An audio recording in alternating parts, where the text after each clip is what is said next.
അർത്തമിസ് ദേവിയുടെ ശക്തി തകർക്കപ്പെട്ടപ്പോൾ ആമേൻ ഈ രൂപമുണ്ടാക്കുന്ന ദെമത്രിയോസ് ഇളകി. ദേശാധിപതികളുടെ ഇടയ്ക്ക് ഒക്കെ കൊണ്ടുവന്ന് പൗലോസിന് നേരെ ചിലരെയൊക്കെ കൂട്ടുകൂട്ടിയെങ്കിലും അമേൻ അമേൻ പൗലോസിനെ തൊടാൻ ദൈവം അനുവദിച്ചില്ല. ഉണർവ് വെളിപ്പെട്ടതിൻ്റെ പിറകെ ദേശത്തൊരു കലഹമുണ്ടായി.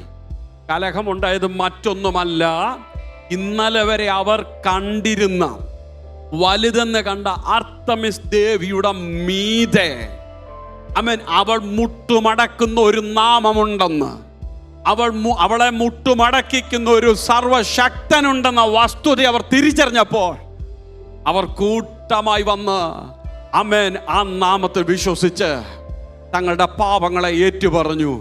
അവർ മാനസാന്തരപ്പെട്ട് ദൈവസഭയുടെ ഭാഗങ്ങളായി. ഒരു കാലത്ത് മന്ത്രവാദങ്ങൾ ചെയ്തുകൊണ്ടിരുന്നവർ, ഒരു കാലത്ത് ക്ഷുദ്രപ്രവൃത്തികൾ ചെയ്തുകൊണ്ടിരുന്നവർ ഇന്ന് രക്ഷിക്കപ്പെട്ട് ദൈവസഭയുടെ ഭാഗങ്ങളായി വിവിധ ഇടങ്ങളിൽ കർത്താവിനെ പ്രസംഗിക്കുന്നുണ്ടെന്ന് പറയുന്നതിൽ എനിക്ക് അഭിമാനമുണ്ട്. Praise the Lord, praise the Lord.